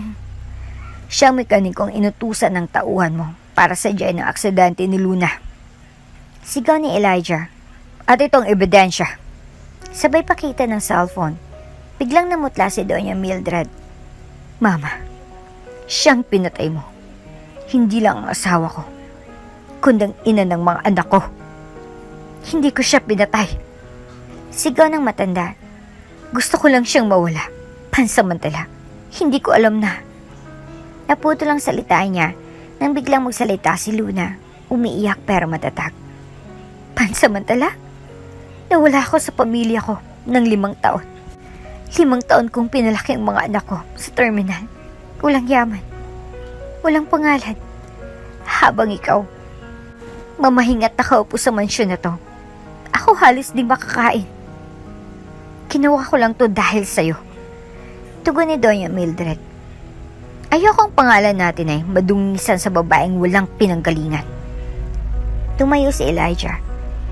Hindi siya walang pinanggalingan, Mama. Siyang pinili ko, siyang asawa ko, at kung hindi mo kayang tanggapin yan, hindi ka ang dapat sa buhay ko. Hinubad niya ang Cortez ring na pamana pa ng pamilya. Simula ngayon, hindi ako bahagi ng kasinungalingan mo. Ang pamilya ko ay sina Luna at ang mga anak namin. Anak, huwag. Nanginginig na si Mildred. Luna, tara na. Bulong ni Elijah, sabay hawak sa kamay ni Luna. Sa likuran nila, napaupo sa sahig si Doña Mildred. Tulala, wala nang natirang kapangyarihan, wala nang natirang respeto. Sa van, tahimik si Luna, pero sa mga mata niya, hindi na siya takot. Elijah, bulong niya. Bakit ngayon mo lang ako hinanap? Tuluyang naluwa ang CEO. Dahil naniwala akong wala ka na. At ang totoo, Hinayaan kong sarili kong maniwala dahil mas madaling tanggapin ang pagkawala kaysa lumaban sa katotohanan. Ngumiti si Luna, bahagya. Hindi pa huli ang lahat. At sa mata nilang dalawa, nagniningning ang pag-aasa ng pagbabalik ng isang pamilya, ng isang pagmamahalan, ng isang laban na ngayon lang tuluyang nagsimula. Ang desisyon ni Luna, tahimik ang loob ng van habang binabaybay nila ang daan pa uwi. Nasa harap si Elijah, tahimik lang ang mukha, hawak ang cellphone pero hindi ito ginagamit. Sa likod, nakaupo si Luna, yakap ang isa sa triplets. Habang ang dalawa ay nakasandal sa kanya, pagod sa biyahe at emosyon ng mga nangyari. Elijah, mahinang tawag ni Luna. Lumingon ito. Oo. Gusto ko sanang dumiretso muna sa center. Natigilan si Elijah. Sa center? Hindi mo ba gustong umuwi sa mansyon kasama ko? Kasama nila? Huminga ng malalim si Luna. Hindi sa ayaw ko. Pero ang tagal kong nawala. Ang dami nang nagbago. Hindi ko alam kung kaya kong bumalik agad sa mundong iyon. Pagdating nila sa harap ng Foundation Center, sinalubong sila ng mga staff. Maraming mga bata ang lumapit. Kinilala ang triplets. May ilang nagsabi, Kuya Elijah ba yan? Habang ang iba ay nakangiting pinapanood si Luna na parang isang bayani. Tahimik si Elijah habang pinagmamasdan si Luna na ngayon ay tila mas panatag sa gitna ng mga taong sanay sa payak na pamumuhay. Sa isang bench sa gilid ng puno, nag-usap sila habang tulog ang triplets sa isang banig na hiniraman ni Ate Joy. Elijah, nung iniwan ko ang lahat, iniwan ko rin ang sarili ko. Walang pangalan, walang pagkakakilanlan, pero may 3 sanggol akong kailangang buhayin. Walang araw na hindi ko sila iniyakan, pero wala ring araw na pinagsisihan kong pinalaki ko sila. Luna, hindi mo kailangang mag-isa ngayon. Andito na ako. Kaya nating itama lahat. Ngunit umiling si Luna. Hindi nga dun kadali. Ang sakit na dinanas ko. Hindi lang yung aksidente. Yung 5 taong inakala kong kinalimutan mo na ako. Yung araw-araw na tinuturo ko sa mga anak natin kung paano magmahal kahit hindi nila kilalang ama nila. Tumahimik si Elijah.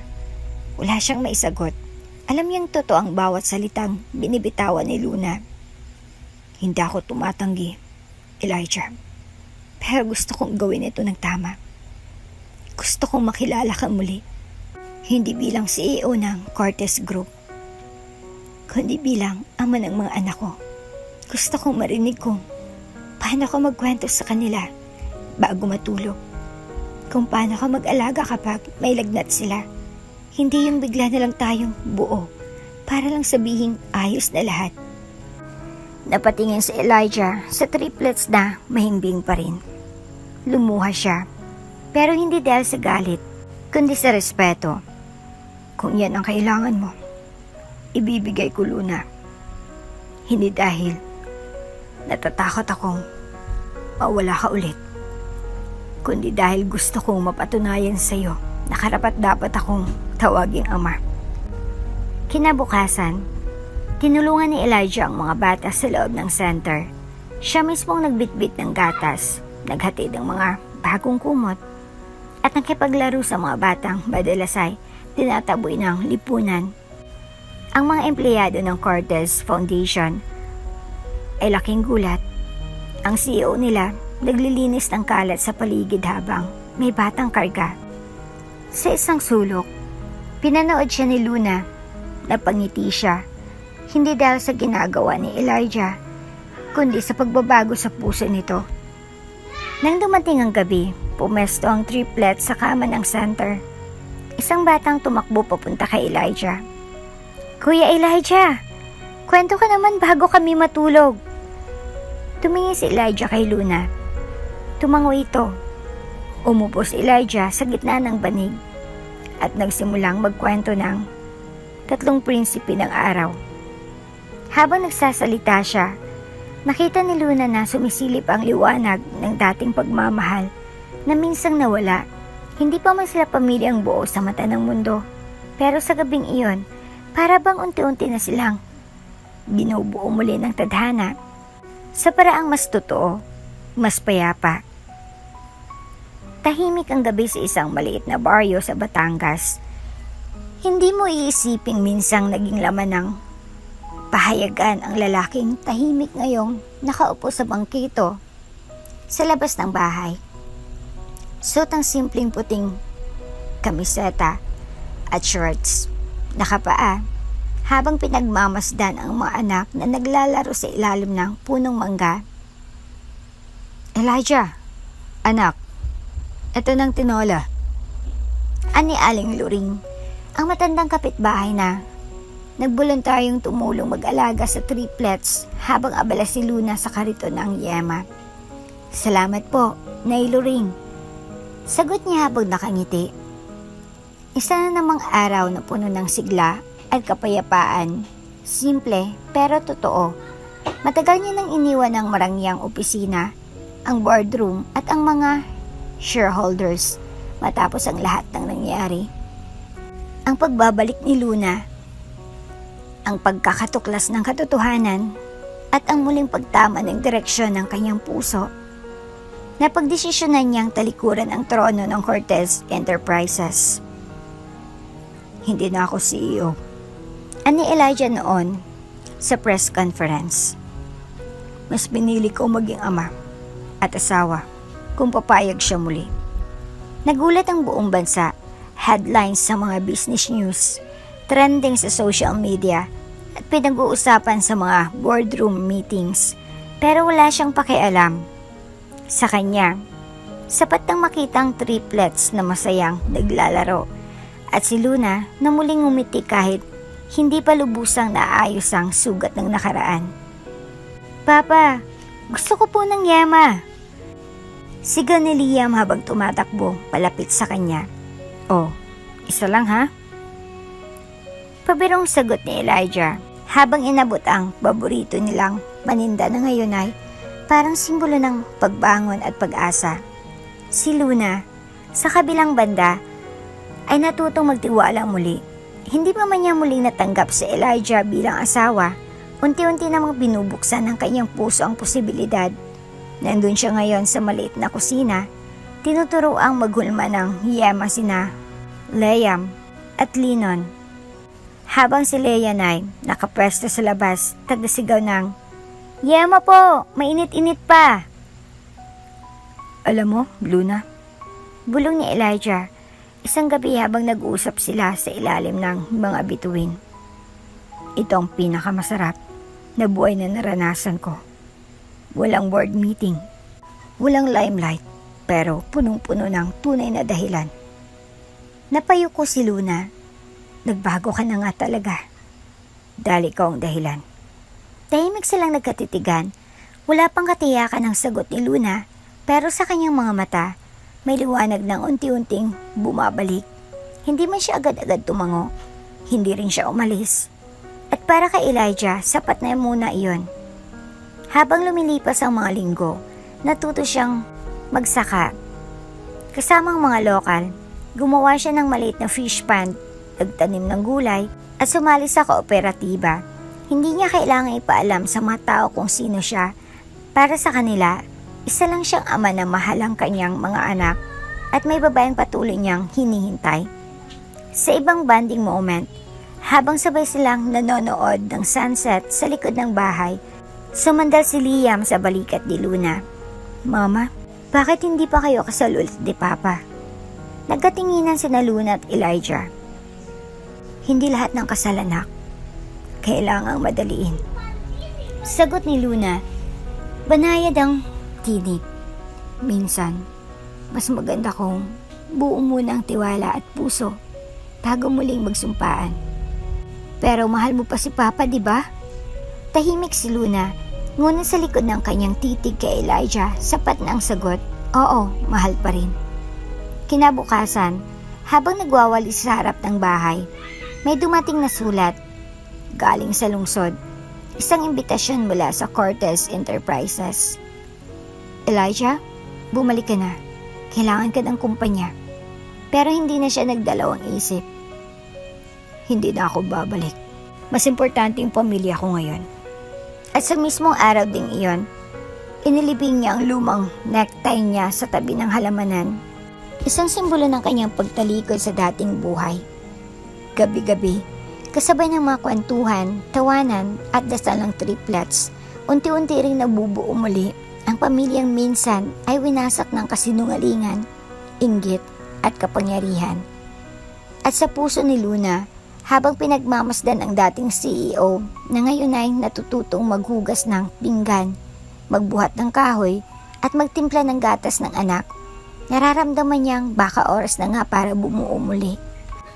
Mainit ang hapon sa terminal, ngunit tila walang pumapansing init. Ang bawat hakbang ni Elijah ay parang dumadagundong sa puso niya habang papalapit sa lugar kung saan unang nag-cross muli ang kanilang mga landas. Sa paligid, ang ingay ng mga vendor at makina ng bus ay tila musika ng isang panibagong simula. Nasa gilid si Luna, hawak ang isang basong tubig habang pinapaypayan. Si Liana, si Liam naman ay nakatayo sa upuang sementado habang si Lino ay naglalaro ng yoyo. Walang kalamalam si Luna na ilang hakbang mula sa kanya, isang lalaki ang papalapit dalang matagal ng tanong ng kanyang puso. Tumigil si Elijah ilang metro mula sa kanila. Suot pa rin niya ang simpleng t-shirt at maong na pantalon. Malayo sa karaniwang formal at mamahaling pananamit ng isang CEO. Ngunit sa paningin ni Luna, siyang lalaking minsang minahal at muling bumalik sa buhay niya. Napansin ni Lino si Elijah at agad na tumakbo. "Papa Elijah!" Sigaw niya habang yakap ang binti ng ama. Sumunod si Liam at Liana, dala-dalang isang maliit na kahon na may nakalagay na pulang alaso. "Nanay, may sorpresa kami," wika ni Liana habang hinihila ang kamay ni Luna. Nagulat si Luna. "Ha? Anong surprise tong mga anak?" Dahan-dahang lumuhod si Elijah sa mismong lugar kung saan minsang tumigil si Luna sa pagtitinda ng yama. Hinawakan niyang kamay ni Luna at marahang sinabi, "Luna, sa harap ng terminal na ito, sa lugar kung saan muling tumibok ang puso ko, gusto kong itanong ulit, will you marry me again?" Kinabig ni Luna ang takip ng kahon at umambad ang isang pares ng singsing, ang orihinal nilang wedding rings. Isinoli noon at tapos ang paniwala ang lahat na patay na si Luna. Ngunit lihim na tinago ni Elijah sa lahat ng taon ng kanyang pagdadalamhati. This time, dagdag ni Elijah, with no secrets, no lies, no mothers who interfere, no boardroom that can take me away, just us, our family. Nanlaki ang mata ni Luna, tumulang luha niya. "Paano mo nahanap ang singsing na yan?" "Hinanap ko yan sa lahat ng naiwang gamit mo noon sa bahay. Inalagaan ko. Ipinagdasal ko na balang araw may suot ko ulit sa'yo." Nagtakip ng bibig si Luna. Ang mga mata niya ay nangungusap ng damdaming matagal nang ikinulong ng amnesia, takot at pagkakanulo. Ngunit ngayon, sa harap ng kanyang mga anak, kay Liam, kay Lino, kay Liana, alam niyang ito ang araw na tinutukoy ng tadhana. "Luna," ani Elijah muli, "hindi kita hinahanap para lang itamang nakaraan. Hinahanap kita para buuin ang hinaharap." Napatingin si Luna sa mga anak nila na masaya at sabik sa sagot ng kanilang ina. Napatingin siya sa singsing, sa mata ni Elijah at sa sarili niyang puso na sa kabila ng lahat ay tumibok pa rin para sa lalaking ito. "Oo," bulong niya bago ito sinundan ng matamis na pagngiti. Yes, Elijah. I will marry you again. Napasigaw ang mga bata sa tuwa. Yehey! Magkakasama na tayong lahat! Tumayo si Elijah at niyakap si Luna mahigpit. Totoo, wala nang harang, wala nang pag-aalinlangan. Nagpalakpakan ang mga vendor at ilang pasahero sa paligid. May ilan pang kumuha ng video, pero sa gitna ng lahat ng ingay at kilig, isa lang ang malinaw para kay Luna, ang muling pagtibok ng pusong matagal nang nananahimik, ngayon ay handa nang magmahal muli. Hindi ko man maibalik ang mga taong nawala, Luna. Bulong ni Elijah habang magkadikit ang kanilang noo.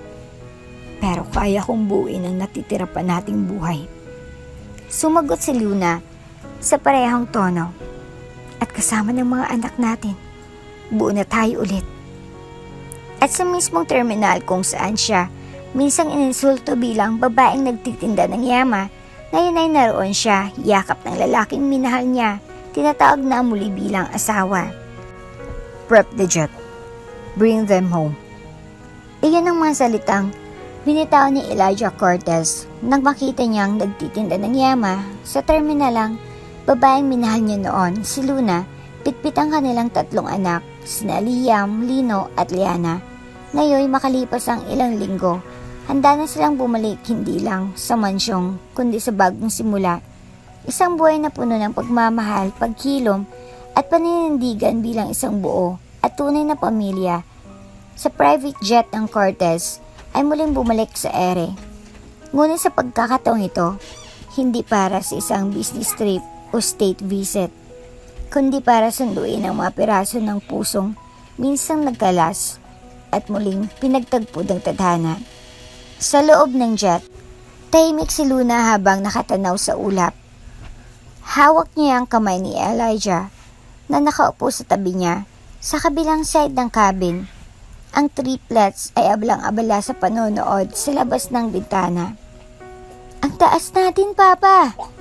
Sigaw ni Liam, sabik na sabik sa tanawin. Mas mataas pa kesa sa mga ulap. Dagdag ni Lino na parang laging may dagdag na karunungan. Tingnan mo, Mama! Sigaw ni Liana habang nakasilip sa bintana. May rainbow! Ngumiti si Luna. Sa dami ng pinagdaanan nila, mga luha, galit, pagkakahiwalay, parang milagrong lahat ng ito mula sa simpleng yama na pinagkakakitaan niya sa terminal. Ngayon ay nakasakay na silang lahat sa jet na dati parang simbolo ng distansya. Iba na tong jet na to. Bulong ni Elijah. Bakit? Tanong ni Luna habang pinapanood ang mga bata. Dati, sinasakyan ko lang to para tumakas. Para takasan ng responsibilidad. Ang puso ko. Pati ikaw, pero ngayon. Ngumiti si Luna at pinisil ang kamay ng asawa. Ngayon, sinasakyan ko to para umuwi. Para sa inyo, para sa atin. Tahimik. Hindi kailangan ng mga salita. Sa pagitan ng kanilang mga kamay ay nandun ang pangakong hindi na muling mawawala ang isa't isa. Flashback. Matapos ang muling pagkikita sa terminal, hindi agad naging madali ang lahat. Si Luna ay may kaba pa rin sa dibdib. Gaano man kalambing si Elijah, hindi basta-basta nabubura ang sugat. Pero araw-araw, pinapatunayan ni Elijah ang pagbabago. Nagpapakumbaba siya sa harap ni Aling Marga, ang matandang babaeng tumulong kay Luna sa probinsya. Nagpatingin siya sa therapist para sa galit at pride issues niya. Nagpatayo siya ng maliit na tindahan ng yama sa mismong terminal kung saan unang nakita muli si Luna. Pero ngayon, ang mayari ay Luna na. Yama Queen, ang pangalan ng stall. May logo ng corona at 3 maliit na bilog, simbolo ng triplets. Hindi to kabayaran, hindi to guilt gift. Isa itong paraan ng pagsasabuhay ng pagmamahal. Nay, anong pakiramdam sa eroplano? Tanong ni Liana habang umuupo sa tabi ng kanyang ina. Masaya, sagot ni Luna, lalo na kapag buong pamilya. Niyakap siya ni Liana. Ayoko na. Mawalan ng pamilya, Nay. Hindi na. Bulong ni Luna sabay halik sa noo ng anak. Biglang tumabi si Elijah at yumakap din. Sumunod na rin sina Liam at Lino. Sa gitna ng ulap, sa gitna ng langit, isang pamilyang muling nabuo. Pagbaba nila sa jet, sinalubong sila ng ilang staff. Pero wala ng media, walang camera, walang social media blast. Iyon ang kondisyon ni Luna. Kung babalik kami, hindi bilang mga trophy ng pangalan mo. Babalik kami bilang pamilya, tahimik, payapa. At ganun nga ang nangyari. Naglakad silang sabay-sabay palabas ng jet. Si Elijah, si Luna at ang tatlong munting Cortez. Sa likod nila, naiwan ang nakaraan. Sa harap nila, isang bukas na pintuan ng tahanan.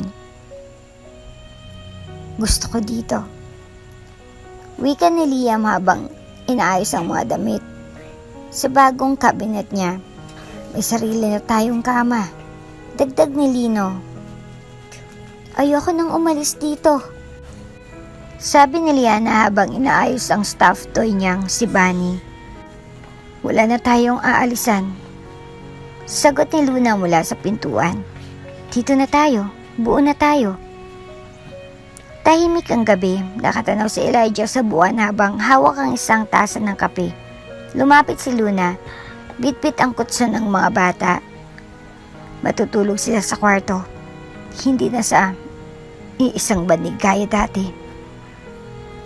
Wika ni Luna, pero kung gugustuhin mo, dito na lang tayo sa banig. Biro ni Elijah, ngumiti si Luna. Hindi mahalaga kung saan, basta magkasama tayo. Niyakap siya ni Elijah. Hindi mo na kailangang magtinda ng yama. Gusto ko pa rin. Sagot ni Luna. Para hindi ko na makalimutan kung saan ako nagsimula at kung paano ako minahal ng totoo. Umakyat muli ng himpapawid ang jet ng Cortez. Sa pagkakataong ito, hindi ito paalis kundi pabalik. Babalik sa puso ng pamilyang minsang nagkapira-piraso. Sa loob, makikitang nakasilip sina Liam, Lino at Leana sa bintana, tuwang-tuwa sa ulap at tanawin. Si Luna'y nakaupo, nakayakap kay Elijah, hindi bilang babaeng iniwan, kundi bilang babaeng pinili. Ang sarap ng hangin dito, Papa. Sigaw ni Liam, ang sarap ng may pamilya. Bulong ni Elijah habang nakatitig kay Luna.